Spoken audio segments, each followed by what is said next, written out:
Baik, Pak Safik bisa dengar suara saya? Sangat jelas. Sangat jelas ya. Oke. Baik, teman-teman semua, Bapak Ibu, selamat bertemu lagi dalam acara seminar Zoom kita. Semangat pagi ya. Kita ingin tetap punya semangat seperti pada pagi hari, segar, sehat, bahagia. Wellness ya. Karena wellness itu juga bahagia, sehat jasmani, rohani, dan juga fisik kita. Nah, kita sudah sampai pada waktu untuk memulai acara seminar kita yang sangat tunggu-tunggu. Kita bicara mengenai soal kesehatan, tapi dari sudut ilmiah. Walaupun kita berbicara tentang sesuatu yang bersifat holistik atau kedokteran timur atau biographical model ya. Nah, hari ini kita punya topik yang menarik untuk dibahas ya, mengenai bioenergi ya. Kita bicara mengenai bioenergi.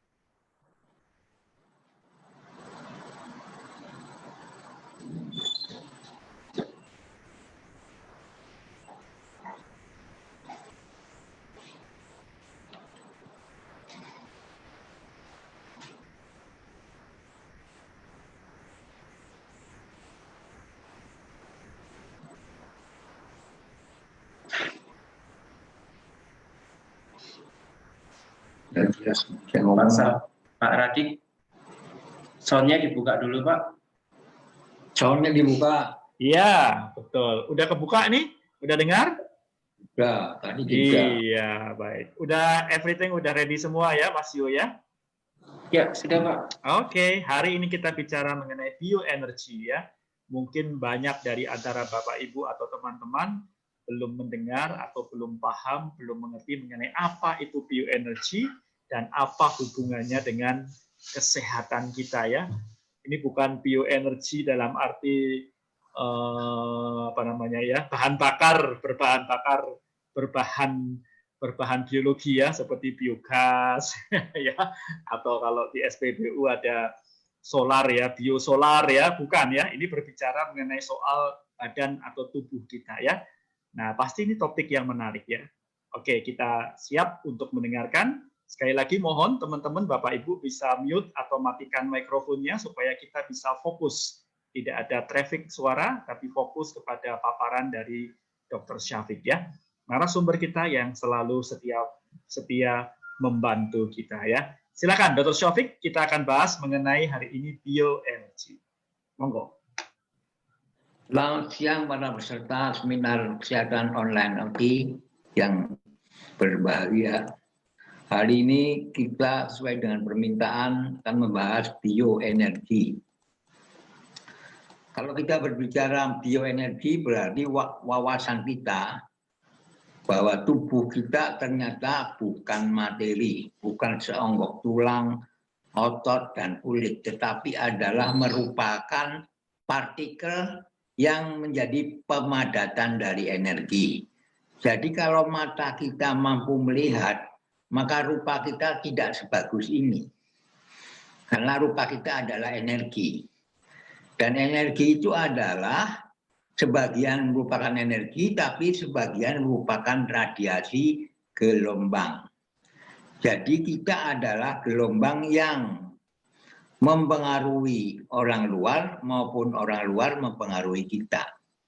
Jadi materi adalah partikel, dan partikel itu adalah energi yang dipadatkan, sebagian energi, sebagian radiasi, atau disebut ini energi potensial, ini energi kinetik. Ini energi yang mempengaruhi orang lain, lingkungan yang ada di sekitarnya. Jadi senyum kita, perasaan kita akan mempengaruhi siapa yang ada di depan kita. Jadi ingat, kita bukan seonggok materi. Maka dulu orang barat itu ingin menguasai materi dengan cara apa? Ya dengan menguasai materi tadi. Tapi dengan adanya energi ini, maka energi itu tidak bisa dihancurkan. Dan jumlahnya juga tidak bisa dikurangi. Jadi energi adalah sesuatu yang tahan orang. Oke. Nah, dengan bentuknya energi ini, maka sekarang kedokteran sudah sampai kepada kedokteran energi. Ya, jadi kita selalu mengeluarkan medan energi. Dan medan energi ini berdasarkan pada teori fisika kuantum. Fisika kuantum ini adalah fisika yang mengganti fisika yang dulu yang namanya fisika Newton, sekarang diganti fisika kuantum. Ya, yang menggunakan medan energi ini. Jadi kalau kita lihat ada pasir di kertas, kemudian dikasih magnet di bawahnya, maka pasir-pasir tadi akan membentuk suatu bentuk. Jadi bentuk adalah merupakan materi plus medan energi. Jadi kita berada karena ada medan energi. Nah, energi kedokteran energi ini termasuk di sini adalah semua modalitas yang memfokuskan bahwa tubuh kita itu adalah merupakan energi yang mampu berkomunikasi serta semua konsep-konsep yang termasuk energi. Jadi ada cahaya, ada suara, ada elektromagnetik, ada tubuh, ada pikiran, ada roh. Jadi dengan demikian mulai sekarang kalau kita belajar bioenergi, kita harus menguasai pikiran kita. Karena pikiran kita adalah energi yang sangat membahayakan bagi dirinya maupun bagi orang lain. Nah, ternyata ini sudah zaman dahulu sudah diketahui. Jadi Hippocrates adalah merupakan dokter barat, ya konseptor yang terbarat. The father of Western medicine adalah ayah dari kedokteran barat.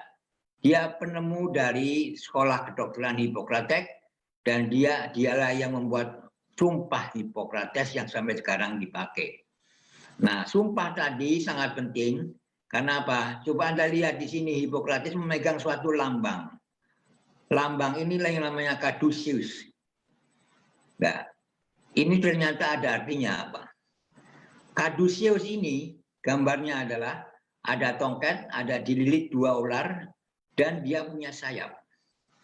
Ular-ular tadi mengelilingi suatu tongkat dengan pakai apa? Wing, dan ada di sini ada bagian bola yang di atas ini. Ini namanya caduceus, bukan lambang kedokteran yang sampai sekarang dipakai. Nah, ternyata lambang ini berarti do no harm, tidak boleh merusak tubuh. Tapi kenyataannya sebaliknya karena mereka tidak paham lambangnya, mereka hanya pakai lambang tapi nggak paham artinya. Ya, padahal ini artinya adalah jangan merusak tubuh. Nah, apa yang terkandung di dalam ini? Ternyata dari zaman dulu orang sudah tahu bahwa tubuh kita ternyata bukan seonggok materi. Coba lihat. Jadi caduceus ini sebetulnya merupakan simbol holistik yang merupakan akar dari kedokteran energi. Sudah 2.500 tahun ini menjadi simbol bahwa ada energi yang tidak terlihat, yang gambarnya seperti ini. Ya, ini adalah kundalini. Ada dengan cakranya. Jadi dari dahulu sudah mengetahui ini bahwa semua itu ada di dalam tubuh kita. Dan ini sudah merupakan praktek-praktek berabad-abad zaman dahulu. Jadi dengan demikian sekarang yang dianut oleh kedokteran timur. Padahal ini adalah dari zaman dulu sudah demikian. Jadi Hippocrates sebagai ayah kedokteran barat, dia pakai alternatif. Adalah merupakan kedokteran alternatif dengan semua pelaksana-pelaksana terapi holistik yang tidak paham akan arti daripada kundalini ini. Ya, oke. Jadi ternyata ilmu substel atau bioenergi itu adalah ilmu yang sudah kuno, yang tertutup oleh karena.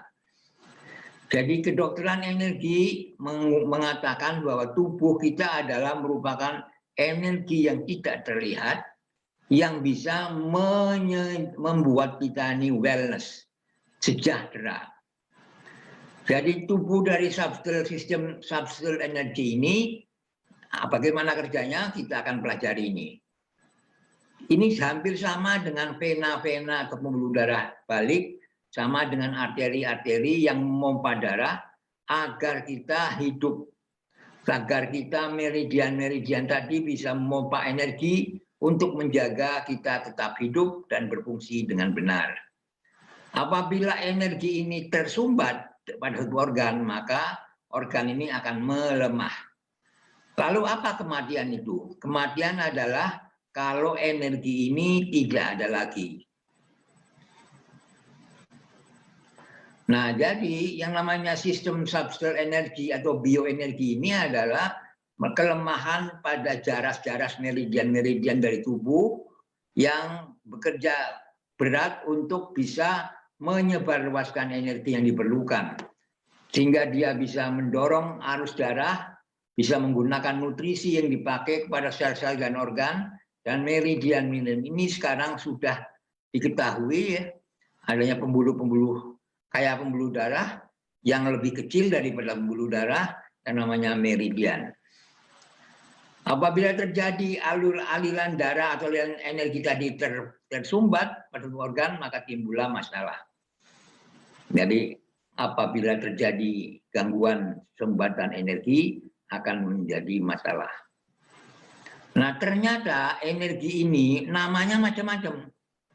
Ada yang namanya prana, ada yang namanya kra, ada yang namanya kalit, ada namanya, semua orang memberi nama ini, tapi sebenarnya masalahnya sama.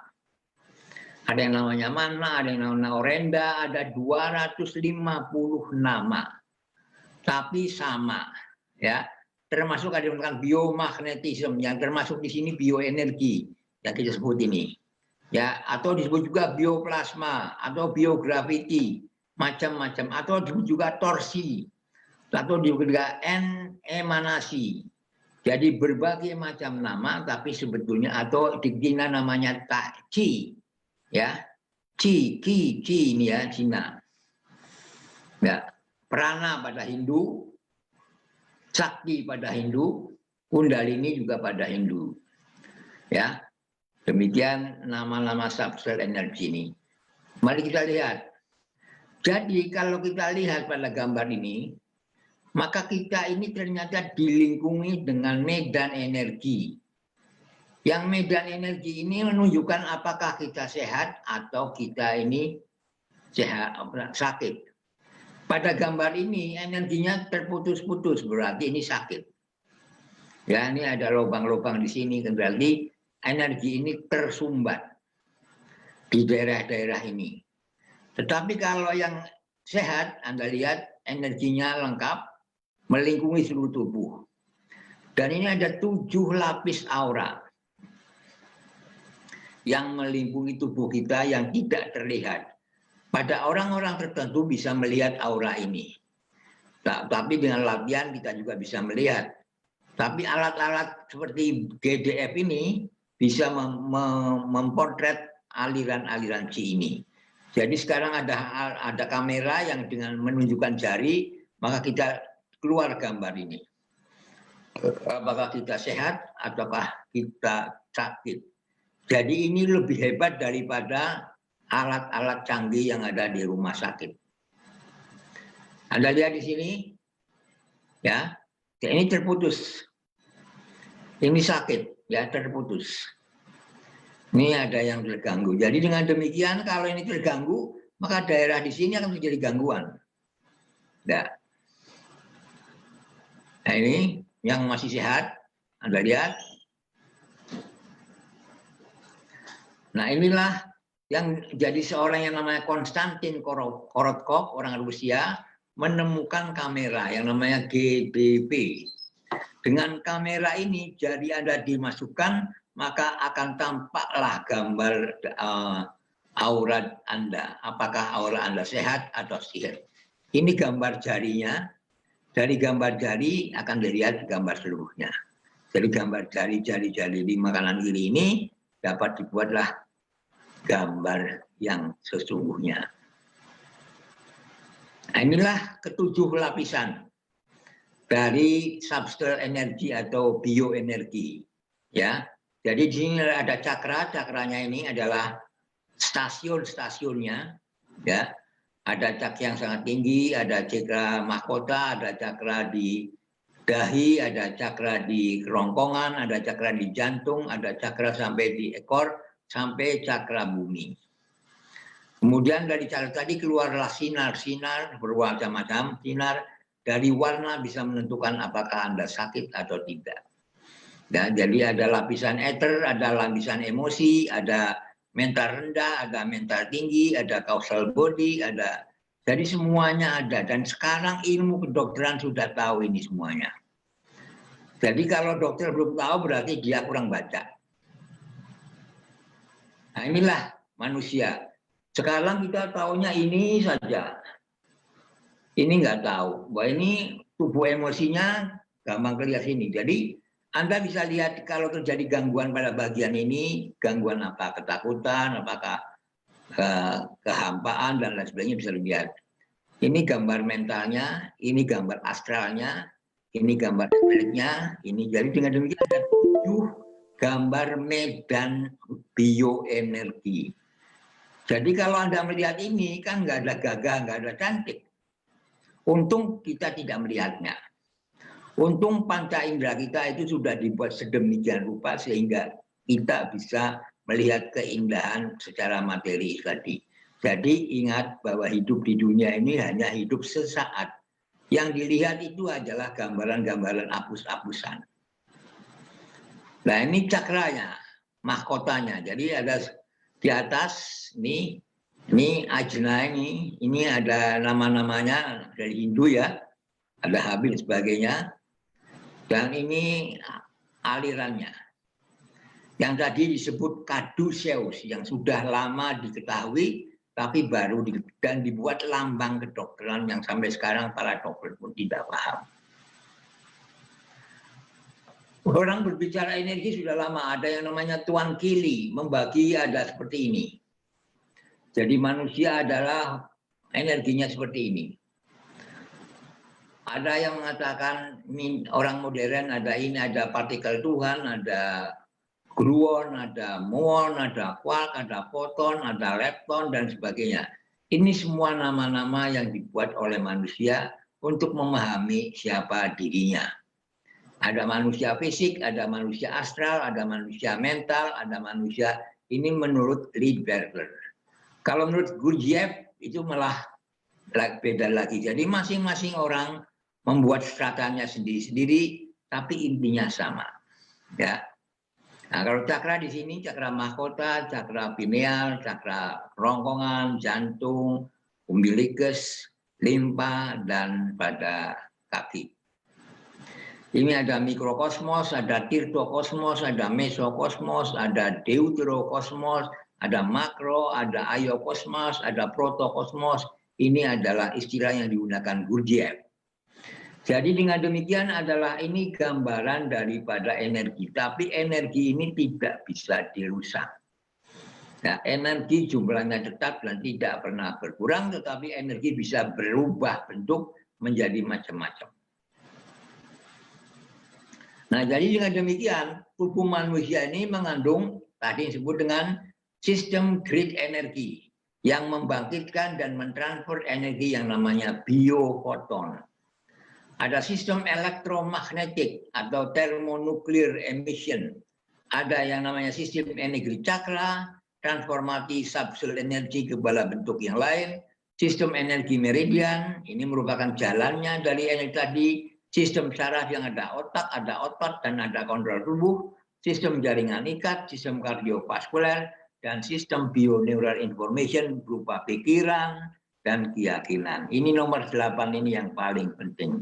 Yang paling mudah Anda lakukan adalah nomor 8. Ya, untuk mempelajari ini mungkin ada kesulitan, tapi Anda kalau bisa mengendalikan pikiran sepositif mungkin dan didasarkan pada keyakinan yang kuat bahwa Tuhan itu ada, Tuhan itu pengasih dan penyayang, maka kita tetap sehat. Ini adalah uraian yang saya buat dari kata innalillahi wa inna ilaihi rajiun. Orang melihat kalau ada innalillahi berarti kalimatnya orang mati. Tapi ternyata saya buat, loh ini ternyata terdiri dari berbagai macam tadi.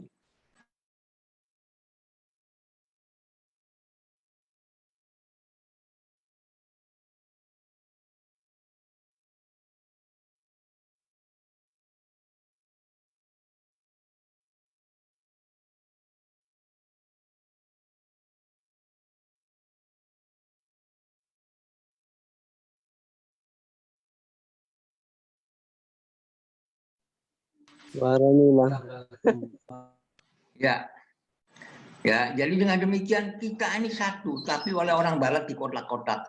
Virtual sendiri, energi sendiri, ekosistem sendiri, populasi sendiri, ya, organisme sendiri, biokimia sendiri, bioelektrik sendiri, informasi sendiri. Tapi sebetulnya ini satu kesatuan dari Tuhan kembali ke Tuhan.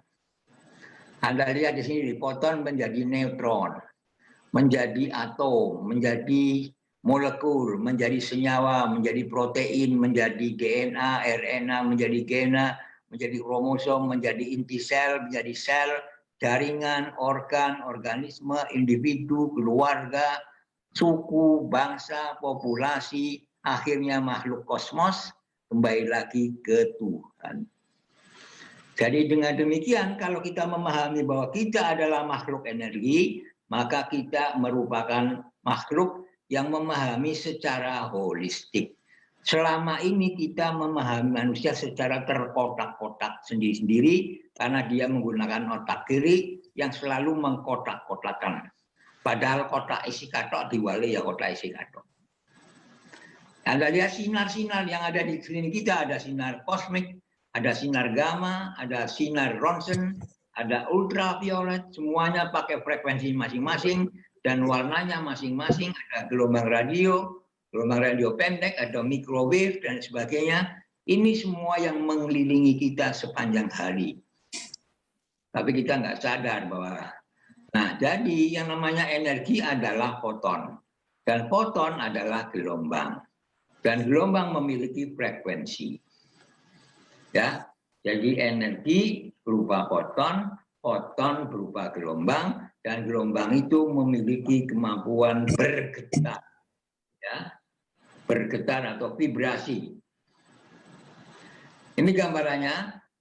Ya, yang tegak lurus adalah medan magnetik, yang gambar yang miring adalah gelombang medan elektrik, dan inilah panjang gelombang. Nah, jadi kita lihat bahwa ada sinar-sinar yang dapat kita lihat dengan mata telanjang, ada sinar-sinar yang tidak bisa dilihat. Ini misalnya di sini adalah cahaya yang bisa dilihat. Ada warna oranye, ada kuning, ada biru, ada violet, ada merah. Tapi infrared tidak bisa kita lihat. Ya, TV, gelombang radio tidak bisa kita lihat. Gelombang elektrik juga demikian. Jadi kita punya spektrum elektromagnetik yang sampai sekarang ada yang bisa kita lihat, tapi ada yang pakai alat sehingga kita bisa melihatnya. Orang-orang ilmuwan di dunia sekarang itu tidak memahami bahwa di dunia ini ada bagian alam yang ini tidak mengandung elektromagnetik.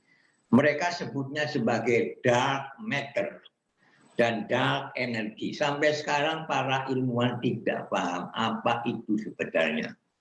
Maka sekarang ada bilang bahwa universal atau kosmos ini banyak, multiverse bukan universe. Jadi dengan demikian sampai sekarang kalau Anda lihat di YouTube, perkembangan lagi itu, memahami itu. Sampai sekarang manusia tidak paham alam semesta yang mengelilinginya. Oke. Nah inilah foton. Foton kalau bertemu dengan foton bertabrakan menimbulkan proton. Foton bertabrakan dengan proton menimbulkan neutron.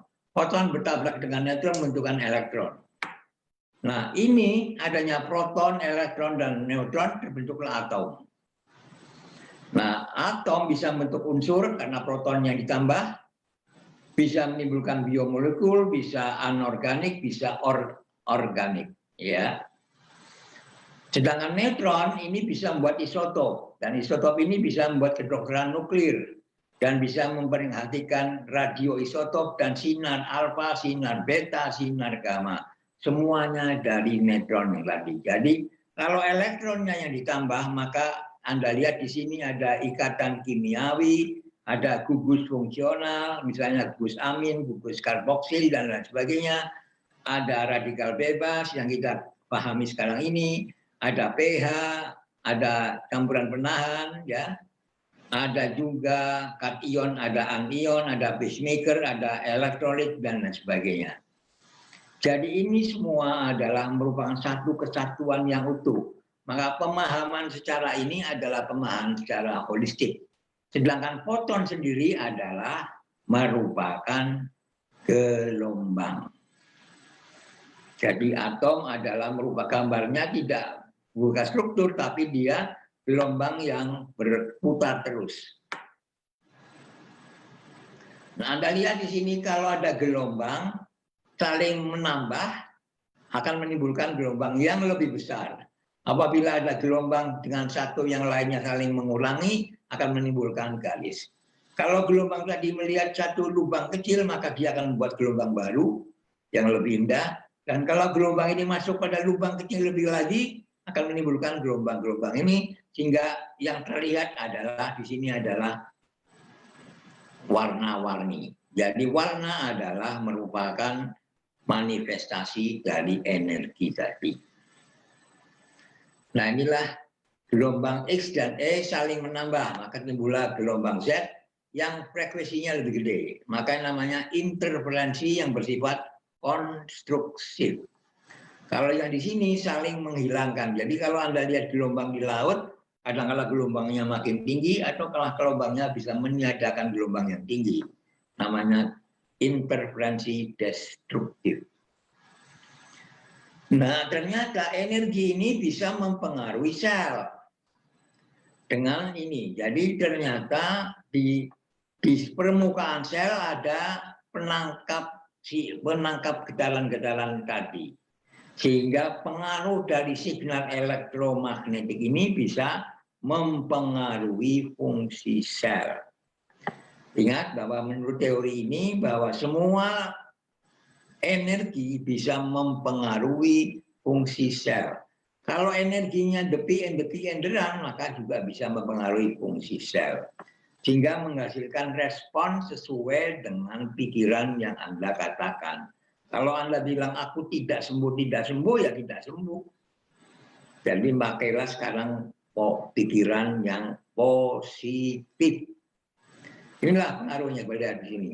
Ada antigen, ada hormon, ada faktor. Ini kimiawi semua. Tapi kalau pakai gelombang elektrik juga bisa nih, sampai ini kemudian disebarluaskan, kemudian diamplifikasi, gelombangnya menjadi lebih besar. Maka timbullah sekarang respon sel. Bisa menimbulkan perubahan gena, bisa aktivasi enzim, bisa membuat protein-protein yang diperlukan, bisa proliferasi sel, bisa bertumbuh, bisa berdiferensiasi, bisa memperkuat imun, bisa memperbaiki jaringan, bisa membuat kemotaksis, bisa kontraksi, regenerasi, termasuk invasi tumor. Maka saya bilang, kalau orang sudah didiagnosis kanker, jangan ditakut-takuti. Karena ini menambahkan bahwa tumor invasion. Pikiran ini akan sampai ke fungsi sel dan mempengaruhi sel tadi menjadi sel kanker baru. Ya, jadi kalau sudah didiagnosa dengan nama-nama penyakit yang menakutkan, Anda tidak usah takut. Don't worry, be happy. Karena di dalam sel ada yang namanya signal transduksi. Sinyal bisa energi, bisa kimiawi, bisa macam-macam, akan diterima, kemudian diamplifikasi, diperbesar. Timbullah transduksi, maka timbullah respon sel. Kalau pikiran Anda masih kecil, niat aja masih baik, akan diterima oleh sel, dan sel tadi akan membuat respon sesuai dengan niat Anda. Jadi kalau Anda ingin sukses, maka responnya akan sukses. Jadi semua kepada keyakinan, kuatnya niat pikiran Anda. Ini adalah lalu lintas dalam sel. Ya, ini semua reseptor-reseptor. Lalu lintas ini sendiri, jadi ada jalan-jalan, ada yang menuju Klewer, ada yang menuju kemana, semuanya punya jalan sendiri. Sehingga timbullah di sini regulasi gena, timbullah proliferasi sel, timbullah kematian sel. Semuanya ada jalannya sendiri. Jadi masing-masing tidak masuk seenaknya, semuanya ada resepsionisnya masing-masing. Cantik-cantik semua di sini. Jadi kayak orang masuk hotel lah. Jadi ada resepsionisnya. Dan dari situ dia akan membawa Anda kepada tujuan niat dari informasi yang dibawa tadi. Nah, jadi di sini dikenal apa yang disebut dengan first messenger. Lihat, bisa cahaya, bisa kelaparan, bisa perubahan suhu, bisa keasaman. Kemudian diterima oleh messenger yang kedua dalam sel, bisa kalsium, bisa GPP, bisa siklik AMP, bisa siklik GMP, dan sebagainya. Ini adalah merupakan second messenger. Ada efektor, otot-ototnya bisa DNA, bisa RNA, bisa kompleks senyawa-senyawa protein, dan outputnya bisa bergerak, motilitas, bisa agregasi, bisa heterokiste, bisa dan sebagainya. Jadi dengan demikian, respon sel ada terjadi karena adanya lalu lintas yang namanya signal transduksi. Nah, jadi energi-energi ini bisa membuat blokade, bisa robek ininya. Ini namanya robek, maka terjadilah gangguan. Bisa juga stagnan, tidak mengalir, bumpet, atau bisa mengalami pecahan-pecahan energi, atau bisa membuat hambatan, bisa membuat perlekatan, dan bisa juga membuat lubang, sehingga dengan demikian ketujuh lapisan yang mengelilingi kita akan mengalami gangguan tadi yang terdapat pada gambar lubang-lubang, sehingga fisik Anda akan mengalami gangguan yang namanya desak and dekit, sakit. Nah, energi medicine, kedokteran energi adalah kedokteran yang maha hebat. Sebab dengan mengatur menggunakan energi, maka semuanya terkena. Anda lihat responnya, bisa mengatur sistem imun, bisa merilekskan tubuh, karena pikiran yang enak, maka tubuhnya rileks. Bisa melepaskan endorfin, karena banyak ketawa, banyak senyum, akan menimbulkan endorfin. Bisa merelaskan otot, bisa meningkatkan sirkulasi, bisa meningkatkan oksigen, bisa menyerap nutrisi, dan lain sebagainya. Jadi kadang-kala kalau kita mau ujian, kita takut. Ya, karena tidak keluar endorfin tapi keluar kortisol, maka berkeringatlah kita, dan malah kita tidak bisa berpikir, malah kita nggak lulus. Ya. Bisa membangun enzim, bisa mengatur hormon, bisa mengeluarkan atau melepaskan toksin-toksin, bisa membantu pertumbuhan sel-sel sehat, bisa mempercepat penyembuhan. Nah, terutama regulation hormon pada wanita-wanita, hati-hati. Kalau pikiran Anda tidak benar, maka hormonnya terganggu. Kalau hormonnya terganggu, Anda bisa kena kista ovari, bisa kena CA mame, bisa kena CA-nya sapik, dan sebagainya. Ya, jadi ingat, karena ini energi tadi, pikiran Anda bisa mengatur hormon. Maka jangan sekali-kali bertengkar dengan pasangan Anda. Kalau bertengkar bisa mempengaruhi hormon-hormon ini dan bisa timbul masalah. Anda lihat ini. Kalau di lingkungan kita kekurangan ozon, apa yang terjadi di tingkat molekul? Dia akan meningkatkan radiasi ultraviolet B, sehingga menimbulkan di sini gangguan mutasi pada selnya, timbul fotosintesis pada tingkat seluler, menimbulkan pertumbuhan yang cepat, menimbulkan kompetisi, membuatkan masalah gangguan pada perasaan, menimbulkan pada masyarakat bisa produksi primer, beda komposisi spesies, akhirnya mengalami. Jadi dengan adanya perubahan ini, semuanya akan terjadi respon yang negatif. Jadi kalau perilaku manusia itu jelek, maka ekosistemnya akan menjadi rusak. Jadi dengan demikian, yang penting pada manusia adalah behavior. Dan behavior itu terjadi karena kurangnya keyakinan, kurangnya belief. Manusia metagenetik. Anda lihat di sini, sistem bioinformatika. Jadi ada karbon, hidrogen, oksigen, dan nitrogen. Itu kurang akan menimbulkan apa yang disebut dengan basa nitrogen. Ya, bisa berupa adenin, guanin, sitosin, timin, uracil. Yang ini merupakan adalah abjad bahasa sel. Dia akan membentuk 64 kodon. Kodon adalah 33. A, G, C, C itu triplet, ya, namanya kodon. Dan dari triplet tadi terbentuk 64, dan dari 64 kodon, 3 merupakan stop kodon, 1 start kodon. Kodon yang memulai dan kodon yang mengakhiri. Jadi timbullah ada 60 genetik kodon yang membentuk gena, dan setiap gena terdiri atas ekson dan terdiri juga intron. Ekson mengandung 3% coding DNA, sedangkan yang berikutnya intron mengandung 97% yang disebut dengan junk DNA, yang dulu tidak dipahami tapi sekarang sudah paham.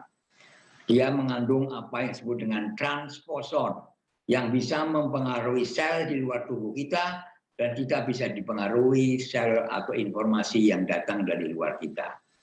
Jadi melalui ini maka timbullah di sini, Anda lihat ada terbentuk DNA, RNA ya. Jadi RNA adalah gulanya R ribosa. Kalau DNA gulanya deoksiribosa. Nah, DNA akan ketemu dengan protein yang namanya histon, terbentuklah solenoid. Solenoid dengan solenoid akan membentuk nukleosom. Nukleosom membentuk dengan nukleosom akan membentuk bangunan kromatosom. Kromatosom akan menjadi kromomir, kromomir menjadi kromatin, akhirnya menjadi 2 untai kromatin yang bisa membentuk 23 pasang kromosom, 22 autosom, 1 pasang gonosom. Bisa X itu wanita, XY berarti laki-laki.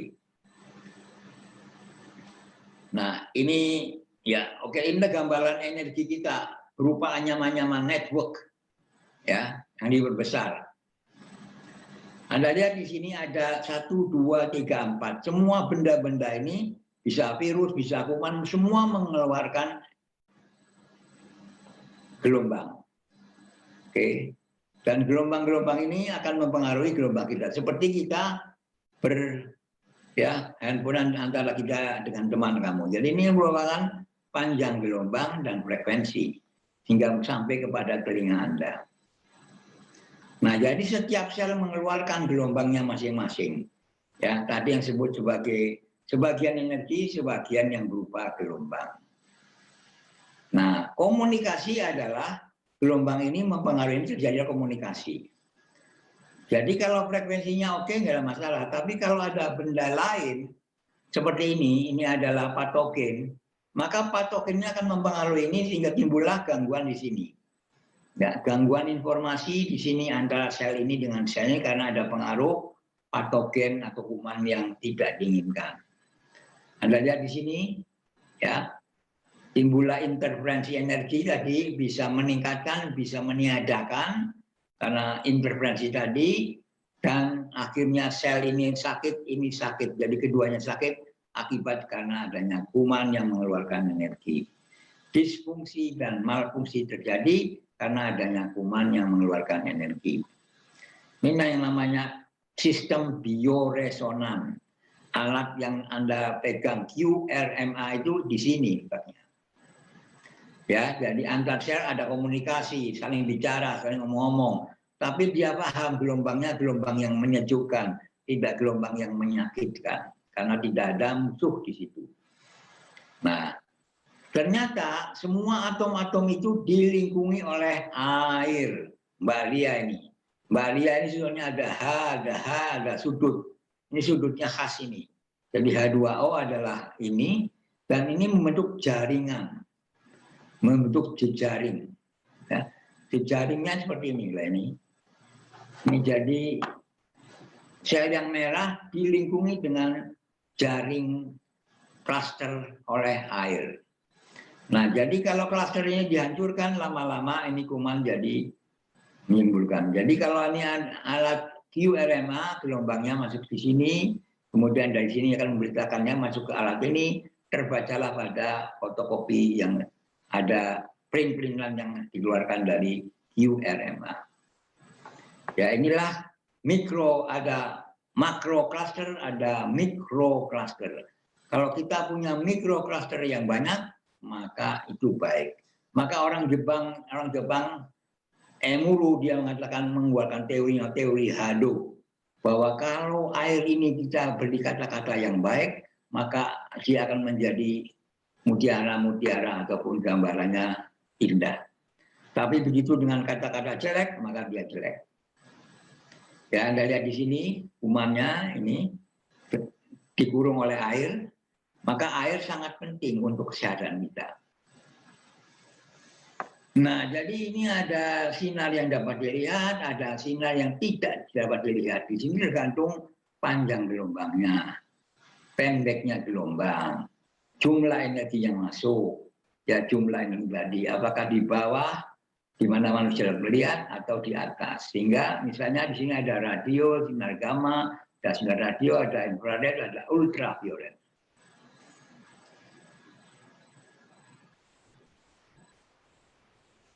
Demikian penjelasan saya mengenai bioenergi. Jadi ternyata kita adalah makhluk energi, bukan makhluk fisik seperti yang Anda pakai baju dan pakai sebagainya. Kita mengeluarkan energi. Dari telapak tangan kita, dari kulit kita mengeluarkan energi yang mempengaruhi di luarnya. Maka senyum kita mengeluarkan energi yang baik untuk orang lain. Maka mulai sekarang pancarkan energi yang positif, jangan pancarkan energi negatif. Berilah senyum sebanyak mungkin kepada yang lain. Tolong menolonglah antara Anda dengan yang lain. Dengan demikian, energi yang terjadi akan memperkuat energi kosmos yang ada. Lingkungan akan lestari, akan baik kalau manusianya baik. Begitu manusianya jelek, saling bunuh-membunuh, saling merusak, maka seluruh lingkungan jadi rusak. Ingat, kita adalah presidennya lingkungan. Kalau kita perilakunya jelek, maka seluruh lingkungan kita akan jelek. Kalau lingkungannya jelek, kita akan sakit karena kita hidup tanpa lingkungan tidak bisa. Kita adalah makhluk independen, interdependent. Jadi Gromblo bilang, lestarikan lingkungan itu betul. Jangan Anda rubah lingkungan alami ini menjadi infrastruktur yang banyak polusinya. Karena itu akan mengganggu. Jadi orang desa lebih sehat daripada orang kota. Orang kota wajahnya tembok karena dikelilingi oleh tembok. Orang desa dikelilingi oleh pagar yang berlubang-lubang. Ada AC-nya sendiri. Bangun tidur dia nyapu latar. Kalau kita nggak punya latar, kita hanya di depan kita tembok, di miringan tembok, di atas tembok, sehingga wajah kita kayak tembok. Secantik manusia kota adalah manusia tembok, yang kaku, mudah marah, dan mudah tersinggung. Beda sama orang desa. Maka bioenergi, kalau kita sudah paham ini, bahwa semua member AUTI menyebar luaskan energi. Hati-hati, menyebar luaskan energi. Dan buatlah energi yang positif sama rekan-rekan Anda. Jangan membuat energi yang saling membenci. Itu akan merusak lingkungan yang ada. Dalam diri tubuh Anda akan rusak, tubuh orang lain. Sama dengan virus corona itu. Jadi jaga jarak dengan energi yang baik. Mulai sekarang, pakailah energi CINTA, cinta. Begitu Pak Radit.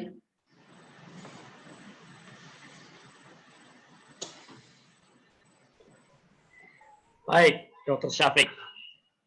Wah, luar biasa sekali ya pembahasannya tadi ya. Jadi benar-benar membantu kita melihat dengan lebih jelas mengenai soal manusia itu rupanya bukan hanya seonggok materi, tapi sebenarnya adalah energi ya. Energi yang dimanfaatkan tadi itu membentuk partikel ya. Partikel itu menjadi dasar pembentukan materi ya. Jadi kita sudah diajak oleh Dr. Syafiq masuk ke dalam ranah yang lebih dalam ya, ranah yang mungkin oleh banyak orang tidak dipahami, yaitu ranah yang ada di balik materi ya. Kalau teman-teman semua pernah belajar, waktu kita di sekolah dulu kan sering dikatakan bahwa bagian terkecil dari materi itu adalah unsur ya, unsur terdiri dari atom ya. Atom itu ada elektron di sekelilingnya yang mengelilingi intinya yang terdiri dari proton dan neutron ya. Nah, padahal kalau tadi kita menyimak pemaparan Dr. Syafiq, di balik elektron, proton, neutron itu ada yang disebut foton ya, Dr. Safik ya, dan foton Ya. itu adalah energi. Ya, foton itu adalah energi ya. Jadi sebenarnya kita masuk ke lebih dalam daripada apa yang dipahami oleh orang-orang pada umumnya. Dan kita juga belajar betapa dahsyatnya energi tersebut ya. Nah, energi itu bisa bermanfaat kalau kita bisa memahaminya, ya, bisa menggunakannya, memanfaatkannya dengan baik. Tapi di satu sisi juga bisa merusak ya. Jadi penyebab itu bukan zat kimiawi, tapi energi kita yang jelek. Oh. Jadi semua penyebab penyakit itu bukan kolesterol, tapi pikiran Anda. Oh ya, tadi ya yang bentuk-bentuk dari energi tadi ya, karena tadi kan ada energi itu ada macam-macam bentuknya ya. Ada yang berbentuk cahaya, gelombang, suara, kemudian getaran, itu semua adalah bentuk-bentuk dari energi ya, Dr. Safik ya. Termasuk pikiran kita ada frekuensinya ya, bahkan mikroba seperti virus, bakteri pun mereka juga mengeluarkan energi ya, yang bisa mempengaruhi kita. Bisa mempengaruhi kita dalam arti tadi kita belajar bahwa gelombang itu bisa berinteraksi ya, dua gelombang bisa bertemu, terjadi interferensi, bergantung interferensinya tadi apakah konstruktif membangun atau destruktif merusak ya. Nah, itu yang terjadi tadi ya. Baik, pasti ini ya, silakan Dok. Kalau kita positif, maka kita sifatnya konstruktif. Tapi kalau pikiran kita negatif, itu destruktif. Jadi kita bisa menghancurkan kuman hanya dengan pikiran. Ya, pikiran ya. Pikiran. Oke, pasti teman-teman semua, Bapak Ibu, banyak sekali yang ingin bertanya, karena saya yakin pembahasan ini cukup dalam, juga mungkin bagi beberapa dari antara kita hal yang baru, ya. Biasanya kalau hal yang baru itu sesuatu yang tidak gampang diterima dan menimbulkan lebih banyak pertanyaan. Tapi justru itulah tujuannya Dr. Syafiq, supaya kita lebih banyak bertanya ya. Maka saya akan berikan waktu untuk sesi pertanyaan. Saya akan buka untuk penanya yang pertama. Silakan, Anda boleh bertanya ya. Silakan. Saya mau nanya, Pak. Ya. Pak, kalau aura itu tadi kan apa warna gitu ya, Pak ya. Terus bisa putus-putus gitu kan. Itu apakah juga dipengaruhi oleh pikiran gitu, Pak? Nah ya, pikiran tadi ujungnya bisa mempengaruhi aura kita. Jadi kalau kita ini orang yang baik, orang yang humble, maka sinar yang melingkungi kita itu sinar yang menyenangkan. Orang kalau dekat Anda akan senang, karena apa? Aura Anda itu positif. Tapi kalau orangnya dengki, maka orang akan menjauhi. Maka kadang-kadang kita punya teman, rasanya bosan kayak ketemu dia. Tapi ada teman yang saling, seperti pada waktu cinta mencintai, kan begitu. Ya. Jadi kita memancarkan energi tergantung pikiran dan hati kita. Kalau hati kita baik, akhlak kita baik, energinya yang baik. Orang akan berwibawa kalau dia punya pikiran yang positif. Tidak usah terlalu banyak kata-kata, orang merasakan aku nek nggon ibuku kok ayem. Aku nek kalau ibu ayem, bayi itu kalau sudah disusui kok dia tidur. Kenapa? Dia tenang karena ibunya sayang, kan begitu. Jadi kata sayang itu penting.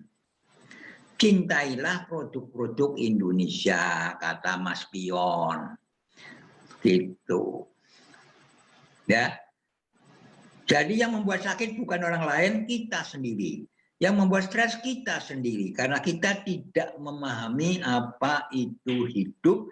Kita tidak memahami bahwa kita ini bukan materi. Kita adalah energi yang tidak bisa dirusak dan tidak bisa hilang. Jumlahnya tetap. Seluruh energi termodinamika yang pertama mengatakan semua energi di dunia ini jumlahnya tetap tidak berubah. Cuma energi bisa berubah jadi sinar biru, sinar putih, dan lain sebagainya. Maka tolong sebarluaskan cinta kasih di keliling kita agar lingkungan kita, kosmos kita yang bersih, Jadi kalau Jakarta banyak coronanya ya karena lingkungannya jelek, polusinya jelek. Jadi dengan demikian ya semua lingkungannya jelek ya menimbulkan banyak sakit. Jadi kalau kota itu lingkungannya bersih kayak di desa, natural, green, hijau, maka semua yang hidup di situ akan senang. Begitu, kalian. Ya Pak, terima kasih Pak. Kembali. Silakan. Baik, Ibu Rian ya, terima kasih untuk pertanyaan yang membuka sesi pertanyaan kita berbicara mengenai aura. Ya, di aura itu adalah lingkaran energi pada tubuh kita ya, yang memancarkan kondisi energi dalam diri kita ya. Baik, ada lagi pertanyaan, silakan kalau mau bertanya. Halo Pak, Ya, selamat. Assalamualaikum. Waalaikumsalam. Halo, Yuk, halo. halo. Nggak dengar loh. Hola, halo. Hola, halo. Nah, ini dia. Iya dokter. Ya, gimana? Halo. Ini dokter. Terima kasih atas ilmunya ini. Kalau dipikir memang agak ribet, tapi ujung-ujungnya cuma pikiran ya dokter. Iya. Yang diharus. Untuk problem energi dokter itu kan perlu dibina, perlu ditata ya dokter. Enggak terus langsung orang bisa, enggak cuma yang penting itu niat di hatinya ya dokter ya. Ya, jadi ada kata-kata di orang dulu, Allah bisa karena biasa. Kalau kita membiasakan bangun pagi, ya bangun pagi. Kalau kita tidak pernah membiasakannya, tidak bisa bangun pagi. Iya. Jadi Nah, biasakan terus tenang. Mengapa hidup tenang? Karena yakin di atas ada Tuhan. Yang sifatnya Tuhan tidak pernah menghakimi, tapi Tuhan selalu kasih sayang kepada kita. Kita merasakannya, sangkaan kita adalah sangkaan yang baik, bukan sangkaan yang buruk. Jangan hanya berpikir neraka surga, tapi Tuhan selalu memberi rezeki. Apapun kesalahannya makhluk, betapa besarnya kesalahan makhluk akan diampuni kalau Anda meminta ampunan. Itulah Tuhan kita. La tahzan, la takhaf. Jangan sedih, jangan takut. Tuhan bersama kita. Iya dokter, iya. Dan juga kalau di Ya. Islam itu kan ada Allah itu menurut prasangkanya seseorang. Jadi kalau kita prasangka jelek ya jelek gitu ya dokter ya. Iya. Iya. Ternyata ya seperti ini. Iya dokter. Jadi anggaplah Tuhan kita ini penuh rasa kasih sayang seperti ibu terhadap anaknya. Apapun kesalahan anaknya akan diampuni dan dibetulin. Tidak. Jadi jangan ada benci, yang ada cinta. Maka barang siapa mencintai Tuhannya, maka Tuhannya akan mencintainya di mana saja dia berada. Kan begitu? Iya dokter. Jadi cinta sangat penting. Iya. Alhamdulillah saya mengerti dokter Ya. ini. Jadi ruwetnya pelajaran masalah ini energi ujung-ujungnya cuman kita itu dari diri kita ini yang harus ditata biar menambah mengatasi problem energi kita, menata untuk lebih baik. Dia diciptakan sebagai khalifah, sebagai pemimpin dunia ini. Jadi sebagai pemimpin kalau merusak lingkungan yang dibuat Tuhan, maka rusaklah dia dan manusia itu akan mati merana. Iya dokter. Terima kasih dokter. Kembali. Baik Ibu Ayu, terima kasih untuk pertanyaannya ya. Ini Ibu Ayu pasti paling sangat berminat dengan bioenergi karena dari kemarin-kemarin selalu menanyakan soal bioenergi dan penjelasan hari ini rupanya bisa ditangkap dengan baik oleh Ibu Ayu. Ibu Ayu bisa paham intisarinya dan kemana arah dari pemaparan Dr. Syafiq hari ini ya. Bagus sekali Ibu Ayu. Terima kasih juga sudah memperhatikan paparan hari ini ya. Oke, silakan teman-teman yang lain, Bapak Ibu, kalau ada yang mau bertanya lebih jauh, silakan ya.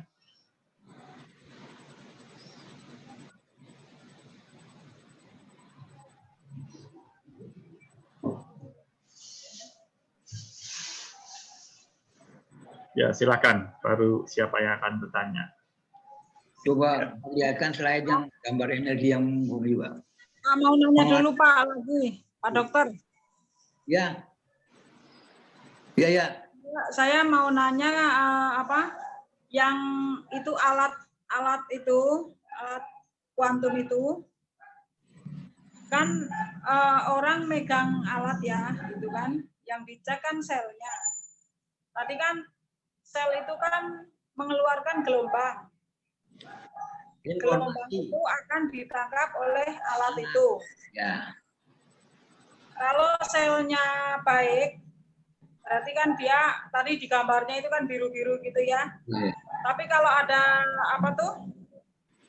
ada serangan dari luar, virus gitu atau apa gitu, terus selnya ya akan gelombangnya terganggu. Akan menerjemahkan dalam bahasa kira-kira gangguannya apa.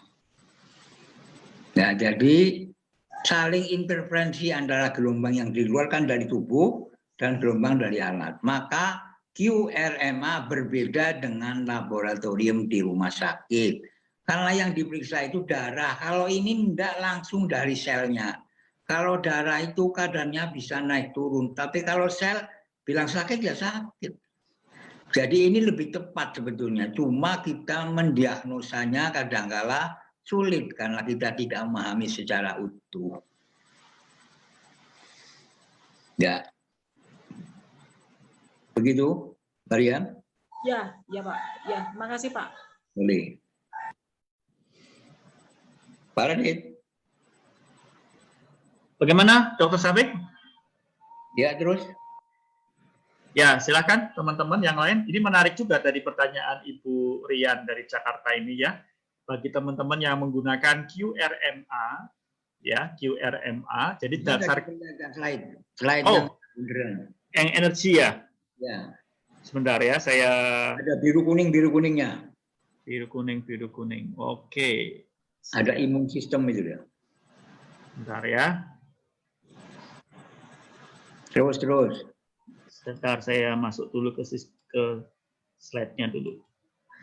Oke. Terus. Ini? Terus. Oke, bentar.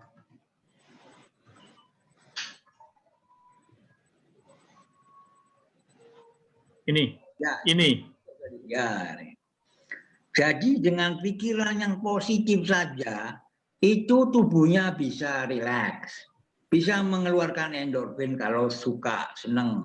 Bisa merilekskan otot, bisa meningkatkan sirkulasi, bisa meningkatkan oksigen. Hanya dengan pikiran, murah meriah, seluruhnya mengenai. Itu karena kekuatan gelombang. Kalau kimiawi perlu waktu yang lama, perlu banyak hambaran-hambaran. Kalau energi nggak ada. Jadi kalau pikiran kita positif, everything is okay. Kalau you bilang oke. Kun fayakun. Jadi, jadilah.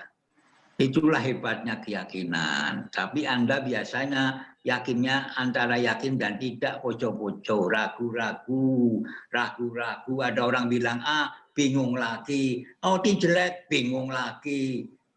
Ya enggak?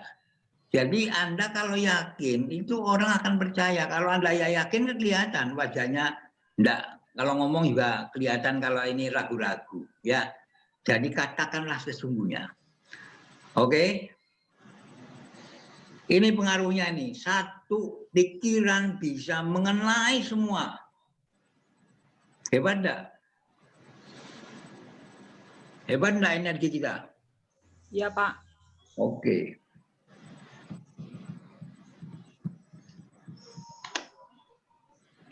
Baik, silakan teman-teman yang lain kalau mau bertanya lebih jauh lagi di pokok mengenai hal ini ya. Nah, Dr. Syafiq, berarti QRMA itu kan dasar kerjanya berarti menggunakan bioenergi yang seperti kita bahas, tapi hanya sebatas untuk memeriksa ya atau untuk menangkap gambaran dari kondisi sel-sel, merekam ya. Oke, berarti tidak bisa umpan baliknya itu untuk memperbaiki dengan menggunakan energinya tidak bisa ya dokter ya? Bisa, kalau alatnya beli yang bisa. Itu alatnya kan, itu kan mudah meriah ya kerupuk.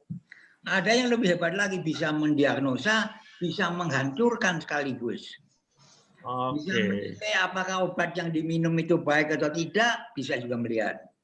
Oke, ada alat juga seperti itu ya, dokter ya? Namanya juga mesin bioresonan, tapi harganya lebih mahal dan lebih besar, sulit tidak dibawa-bawa. Kalau itu kan bisa dibawa-bawa. Oh, karena portable ya. Kalau yang bioresonan itu lebih besar ya alatnya ya. Jadi nanti gambarnya liver ada hitam-hitam, maka ditembak ke yang hitam. Lama-lama jadi kuning. Kalau kuning berarti sehat, gitu Pak. Berikutnya jadi ditembak. Dia ditembak melalui alat tadi, mesin tadi. Dan kalau hitamnya nggak mau bersih karena terlalu kuatnya, maka berulang kali. Jadi Anda buka YouTube, ada bioresonan yang gede. Bisa untuk mendiagnosa, bisa untuk terapi, dan bisa menentukan apakah obat yang diminum itu betul atau salah. Dokter, jadi mesin bioresonans itu nggak perlu yakin-yakin gitu, dokter? Apanya? Nggak membutuhkan pasien itu harus yakin apa gimana? Kalau mesin bioresonans itu apa bisa? Jadi merekam apa adanya yang terjadi di dalam sel. Kalau yang laboratorium itu apa yang ada di dalam darah. Yang ada di dalam darah kadang-kala glukosanya naik, kadang glukosanya turun.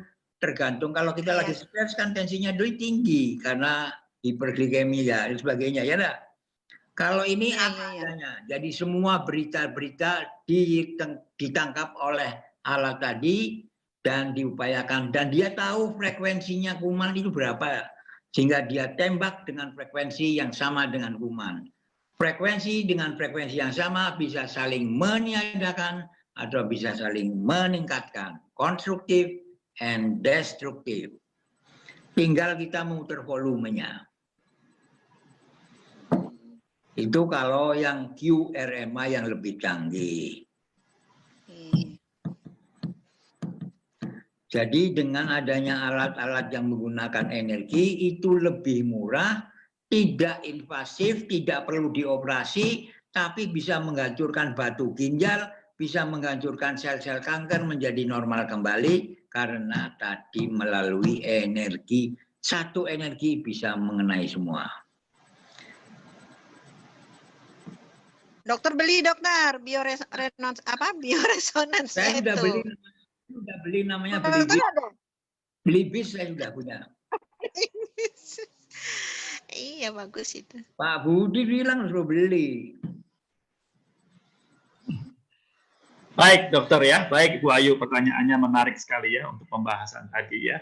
Oke, nah tadi saya lihat ada slide tadi mengenai sistem transduksi tadi. Itu kan kalau yang sekarang dipahami atau dipegang oleh kebanyakan medis itu adalah antara ligan dengan reseptor ya, dokter ya. Jadi kebanyakan sistem kerja dari obat-obat kimia itu kan memakai sistem tadi ligan dengan reseptor ya. Terus nanti reseptor itu akan meneruskan di amplifier, kemudian diperbesar tadi, kemudian terjadilah responnya. Nah, sementara kalau melihat apa yang kita pelajari hari ini mengenai energi, itu rupanya ada juga gelombang atau energi yang tanpa ada ligan bisa mempengaruhi reseptor sehingga sel bisa memberi respon. Seperti itu ya dokter ya? Ya, jadi kalau misalnya jari kita masukkan ke lubang listrik, langsung setrum kemana-mana, betul enggak? Dan geraknya lebih cepat, langsung ke semua sel, tidak hanya satu sel. Sehingga orang tadi bisa shock karena kesengat listrik. Oke, berarti itu pergambarannya seperti itu. Kalau itu energinya lebih cepat daripada yang memang materi ya. Jadi kalau kita dicubit, aduh, langsung bicara langsung, aduh itu informasinya dari dipijit sampai aduh kan cepat. Itu gambaran energi sangat cepat, instan dan tidak invasif, tidak merusak tubuh, tidak ngobok-ngobok, tidak mengetok dan sebagainya. Langsung ke sel dan sel itu langsung katakan sejujurnya, dicatat di QRMA sejujurnya. Dari kemarin ada pasien dengan benjolan di mame. Ternyata yang diberikan saya hanya kesimpulan. Saya bilang, kurang ini, tolong gambaran mamenya. Setelah diberikan gambar mame, kelihatan, oh Anda fibroadenoma. Jadi tolong jangan membaca kesimpulan terus. Aja kayak kue lah. Ya kalau keluarnya di A, lihat, perhatikan, keluhan jantung, gambaran jantungnya gimana. Gitu. Jangan sidik-sidik kesimpulan, dipenak kesimpulan. Aja kayak kue. Ya. Ngeman regane QRMA. Baik dok. Oke. Ya, mari ya. Silakan teman-teman yang lain kalau ada yang mau bertanya. Silakan. Nah ini ada lagi yang bertanya dok, dia lewat WA, dia menanyakan begini nih. Kalau begitu dokter, apa manfaatnya OT atau peran OT dalam bioenergi? Itu pertanyaannya dokter. Lah jelas bahwa OT increase energy, meningkatkan energi. Breaky keeps you up and energized. Teh hitam bisa membuat Anda segar dan ya motivasinya tinggi. Jadi OT itu semuanya ada. Tinggal yang meminumnya paham tidak. Kalau memahaminya hanya obat, oh OT untuk obat ini salah. Orang bener, OT itu segalanya kayak SCTV, kaulah segalanya kayak Ruth Cahaya, gitu loh. Ya, dan biasakanlah hidup sehat, itulah konsep wellness. Jadi well-being belum pernah sakit, tapi kalau health itu dari kata heal, sembuh, sudah kena sakit lalu sembuh. Jadi lebih dulu well-being, baru health, baru sakit. Jadi Departemen Kesehatan itu carry, telat, terlambat sudah kata Pambers, terlambat sudah. Jadi seroja nomor 1. Cuma sayangnya tidak ada Departemen Seroja. Jadi nggak ada izin. Ya dok, bagus sekali ya istilahnya. Ya mungkin usul saja dokter untuk topik berikutnya mungkin bisa membahas mengenai wellness ya, sehingga teman-teman mungkin jadi lebih paham bedanya antara wellness dengan health ya. Wealth dan health itu beda ya. Untuk topik berikutnya ini menarik ya. Oke. Murah daripada health. Ya, ini topik yang menarik juga untuk dibahas berikutnya. Oke. Mencegah tubuh dari sakit lebih murah daripada mengobati sakit. Paham? Ya.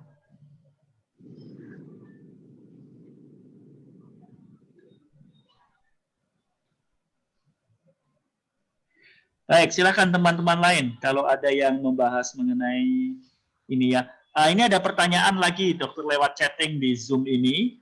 Jadi dia tanya begini, dokter, belum jelas mengenai mikrokluster. Mohon dijelaskan lagi ya dokter, terima kasih. Jadi minta dijelaskan mengenai mikrokluster dokter. Jadi keranjang-keranjang air itu bisa besar, bisa kecil. Mikro itu lebih kecil.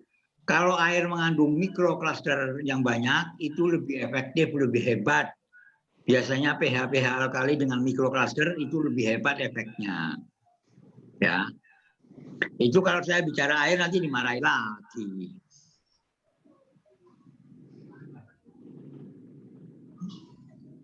Baik ya, jadi maksudnya mikrokluster itu begitu dokter ya? Ya. Anunya tadi lebih kecil. Keranjangnya, jadi setiap itu sel dilingkungi oleh itu. Diproteksi oleh air. Jadi air itu penting. 70% tubuh adalah air. Jadi semua penyakit intinya pada gangguan air. Kalau airnya bersih, tubuhnya bersih. Nah air yang bersih, kalau kita punya cinta kasih, airnya bersih menurut teori Haddo.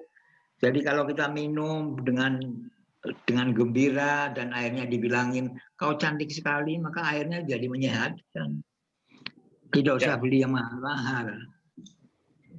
Menarik ya. Nah, tadi berarti kalau virus misalnya atau bakteri tadi, kalau dia dikelilingi oleh mikrokluster air tadi, berarti sebenarnya itu bagus ya? Bagus. Semuanya it's simple. Maka belajar wellness ini akan saya jelaskan. Ya. Semuanya itu dipersulit oleh cara berpikir kedokteran barat. Kalau kedokteran timur itu gampang. Narimo ya lah. Semuanya diarahkan ke Tuhannya. Semuanya mah baik. Hatinya bersih, tidak ada dengki, tidak ada apa. Ora ono go telu, ora gugup, ora gelo, ora gumun. Nah, ini corona kan gumun. Ulah corona kok bisa kaya ngene. Corona gelo, kok si mati oke. Corona gugup, wah piye carane juga peraturan yang orang kenal ya lah. Itu karena budayanya budaya barat. Lepet tali oman ora cepet ora keduman, ora bener. Sing bener alon-alon asal kelakon. Lho. Itu budaya timur. Ketok elek tapi sip. Ya. Baik ya. Jadi itu menarik sekali ya, kedokteran timur bersifat holistik, kalau pelan-pelan tapi pasti gitu ya. Iya. Nah, tadi Dr. Syafiq sudah menjelaskan ke Bapak Ibu teman-teman mengenai OT ya. Tadi yang apa peranan OT tadi itu meningkatkan energi katanya ya. Nah, saya ingin menunjukkan sedikit dari slide bagaimana OT bisa berperan dalam soal bioenergi ini. Karena LTA. Nah, iya betul ya. Saya ingin menunjukkan sebuah slide-nya tadi supaya lebih jelas apa yang dijelaskan oleh Dr. Syafiq tadi. Jadi OT ini adalah black tea, ya, black tea atau teh hitam. Nah, OT atau teh hitam ini memberikan manfaat kesehatan. Karena apa? Kalau Bapak Ibu lihat dari slide ini, health benefit dari black tea, salah satu yang disebutkan oleh Dr. Syafiq tadi adalah di bagian bawah ini, yaitu untuk meningkatkan energi, ya. Tapi kalau Anda perhatikan dalam slide ini bukan hanya meningkatkan energi, tapi juga untuk meningkatkan sistem imun kita, ya, imun boosting tadi ya. Jadi sistem kekebalan tubuh kita meningkat ya. Nah, apa kaitannya dengan energi? Nah, ini ini slide yang bagus sekali ini. Jadi dalam black tea atau dalam teh hitam itu ada 3 zat yang sangat bermanfaat, yang namanya EGCG sebelah kiri, kemudian L-theamin di tengah, dan kemudian theaflavin itu yang di sebelah kanan. Nah, berbicara mengenai soal energi, itu ada pada L-theamin. Kalau Anda perhatikan, ya di L-theamin itu salah satu manfaatnya adalah meningkatkan energi, ya sehingga work performance menjadi lebih meningkat, ya termasuk mental clarity juga meningkat. Jadi kalau kita minum secara teratur teh hitam atau OT sebagai bagian dari budaya hidup sehat, ya dari budaya gaya hidup yang sehat, tapi harus dilakukan secara teratur ya, karena tadi ditandaskan oleh Dr. Syafiq, OT ini bukan obat, walaupun dia punya manfaat untuk banyak sekali aspek kesehatan kita, tapi dia bukan obat, karena kalau obat satu dia hanya diminum pada waktu sakit, sementara OT paling bagus diminum secara teratur, pagi, siang, dan juga sore atau malam. Kalau bisa itu dilakukan secara rutin, itu akan memberi manfaat kesehatan. Kemudian yang kedua, kalau dia obat, itu hanya satu dimensi. Kalau obat kimia, dia hanya mengobati satu, maka ada istilah disease drug. Sakit ini, obatnya ini. Sakit ini, obatnya beda lagi. Tapi kalau OT tidak, karena dia bahan yang bersifat natural, alami, maka dia memiliki manfaatnya multidimensi. Multidimensi artinya banyak sekali manfaatnya, tidak hanya untuk satu aspek tertentu dari kesehatan. Itu ciri dari bahan-bahan yang memang disediakan Tuhan secara alam ini ya, secara alami.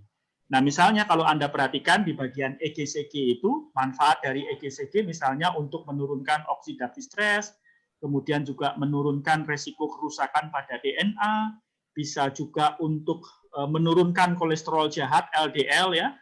Hal yang sama juga terjadi di bagian theaflavin ya. Ini bisa membantu untuk menurunkan kolesterol ya, kemudian untuk menurunkan oksidatif stres.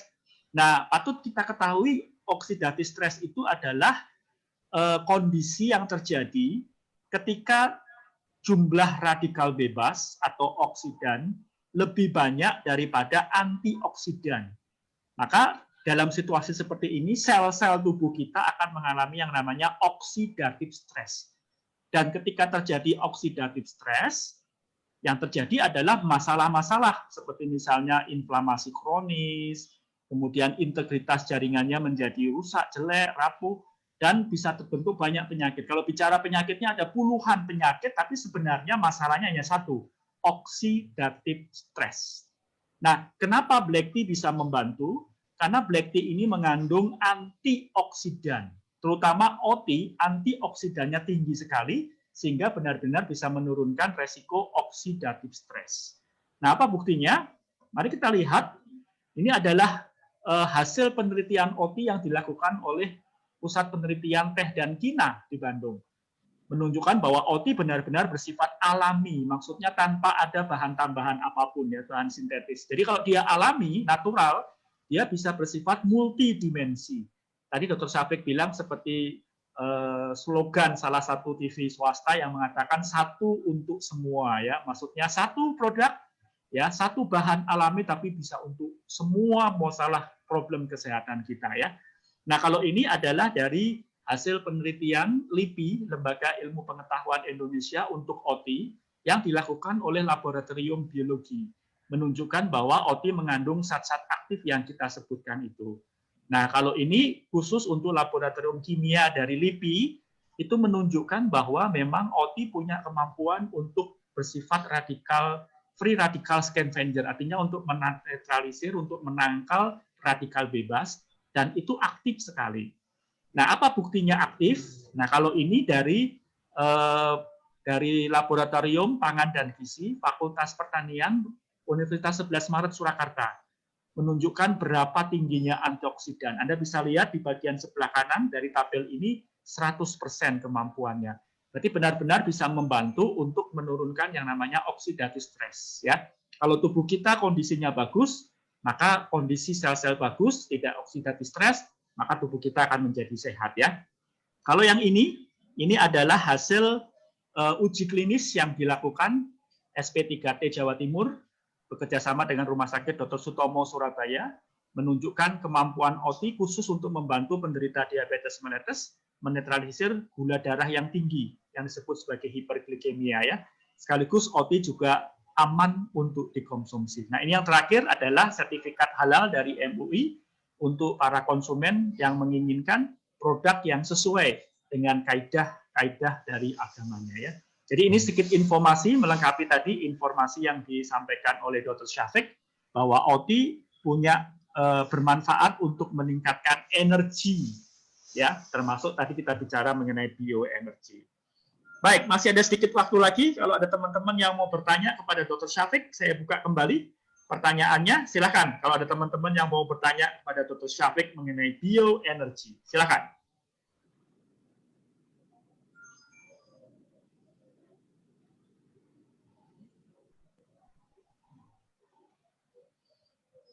Silakan teman-teman kalau ingin lebih jauh bertanya mengenai bioenergi, ya. Nah, topik berikutnya penyakit apa itu penyakit? Ya, maksudnya apa itu penyakit? Pertanyaannya gitu, ya. Ya, apa yang disebut dengan penyakit gitu, ya. Supaya gimana, dokter? Supaya orang nggak salah, yang diobati penyakitnya, saya yang sakit tidak diobati, kacau. Iya, betul, ya. Jadi membahas mengenai apa sebenarnya penyakit itu, ya. Oke, sudah ada topik untuk hari Selasa berikutnya, ya. Oke, silakan bagi teman-teman yang masih ingin bertanya, masih ada waktu sedikit lagi untuk bertanya, kira-kira 5 menit lagi ada waktu sebelum Zoom ini harus diakhiri sesuai dengan tenggat waktunya. Silakan.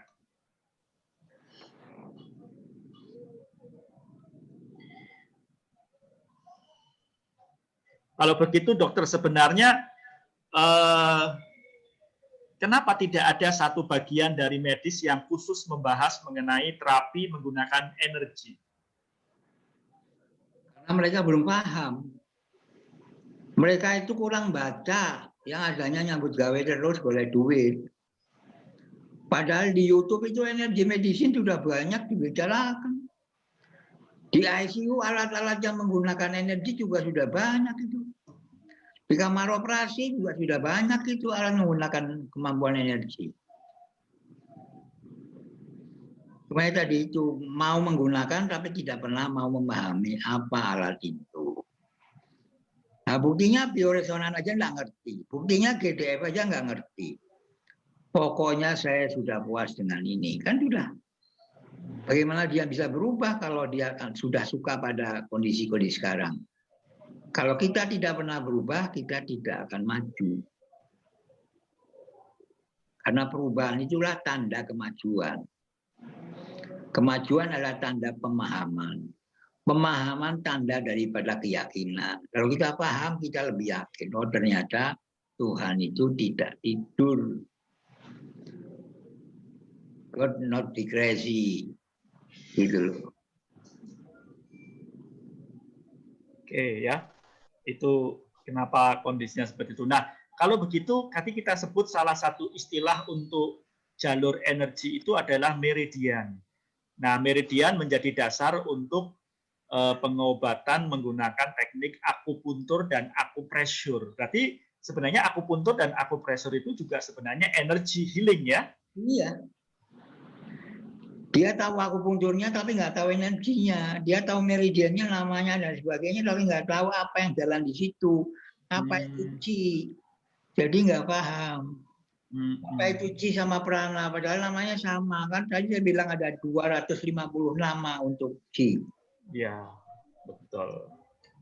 Ya, banyak dokter menggunakan akupuntur tapi tidak pernah memahami bahwa sebenarnya itu bagian dari atau orang yang melaksanakan akupuntur menghina pada orang yang melakukan akupressure. Padahal sama-sama. Satu pakai jarum, satu pakai jari. Ya, betul tuh. Kan aneh. Iya, iya, benar. Keroan sebenarnya juga sama ya, Dok? Sama dengan paidalajin, tepuk-tepuk itu. Ya, itu paidalajin juga energi healing juga ya. Keroan juga energi healing juga ya sebenarnya ya. Oke ya. Hanya mungkin pada waktu itu belum diketahui secara ilmiah, tapi sekarang sudah bisa dibuktikan ya seperti meridian. Tadi katakan bahwa Hippocrates menggunakan alat yang namanya caduceus tadi. Ternyata caduceus itu adalah gambaran dari cakra kundalini. Yang dikatakan kundalini hanya dimulai kedokteran alternatif, kan tidak benar. Itu simbolnya kedokteran itu dari caduceus, dari the father of medicine, Hippocrates. Kan aneh. Menggunakan simbol tidak paham asal simbol dan apa makna simbol. Nama apa? Makna simbolnya do no harm, tidak boleh merusak dan menyakiti. Tapi apa yang terjadi? Harm di sana sini, sakit sana, sakit sini, ketok sana, ketok sini, operasi sana, operasi sini. Kan begitu. Ya, betul dokter ya. Oke, dokter menghancurkan kesehatan, kemudian menghancurkan pengetahuan, ya. Semuanya adalah menghancurkan. Semua profesi sekarang kehilangan nilai-nilai inti daripada profesinya. Kehilangan marwah dari profesinya. Ini yang menyedihkan. Ya, itulah sebabnya Dr. Syafiq hadir untuk membahas hal-hal yang meluruskan ya atau memberi pemahaman atau pengertian yang jelas yang sebenarnya mengenai kondisi kesehatan tubuh kita ya, bahwa kita ingin mengejar wellness bukan hanya health ya, kesejahteraan. Dia bilang jangan menyebut anak cacat, anak titik. Karena cacat itu hanya label saja. Ya enggak? Pendidikan luar biasa, enggak perlu inklusif yang paling baik. Dia jadikan satu gurunya yang punya ilmu yang inklusif, ya enggak? Nah, kalau sudah disegregasi, ini sekolah SLB, ini kan sudah merendahkan nama anak. Anak itu sempurna. Yang dilahirkan itu jenius. Jadi kalau nggak ada anak cacat, yang ada anak titik. Tumbuh kembang anak. Ya, betul. Setuju ya. Baik teman-teman semua, Bapak Ibu semua, sayang sekali waktu kita sudah habis. Jadi terpaksa seminar Zoom kita pada hari ini seminar kesehatan kita terpaksa kita akhiri karena waktu kita sudah habis. Tapi kami senang memberitahu tadi, Dr. Syafiq sudah kasih tahu topik untuk hari Selasa ya, yaitu apa sebenarnya sih yang dimaksud dengan penyakit, itu sebenarnya apa, supaya kita tahu dan paham yang sesungguhnya ya. Kami undang kembali Bapak, Ibu, dan teman-teman supaya bisa hadir, bergabung kembali dengan Zoom kita, seminar kesehatan, pada hari Selasa, karena setiap hari Selasa dan Sabtu mulai pukul 13 atau pukul 1 siang, kita akan menikmati acara ini ya. Topik-topiknya menarik, dan kalau Anda ingin melihat topik-topik yang sudah pernah dibahas, Anda bisa melihatnya di Facebook ataupun YouTube. Linknya Anda bisa tanyakan kepada teman-teman OT yang mengundang Anda. Termasuk Anda juga bisa bertanya lebih jauh mengenai OT dan peluang bisnisnya yang luar biasa. Teman-teman dari OT yang mengundang Anda akan dengan senang hati memberikan informasi kepada Anda. Kita senang ketemu lagi, kita pengen sejahtera, bukan hanya sehat, maka teruslah bergabung dengan acara seminar kesehatan Zoom kita, dan teruslah kita berupaya untuk memiliki pikiran yang positif, punya gaya hidup yang sehat, termasuk minum OT secara teratur, bukan sebagai obat, tapi bagian dari gaya hidup yang sehat. Baik, kita senang ketemu lagi. Mari kita terus maju bersama dengan OT dahsyat. Terima kasih.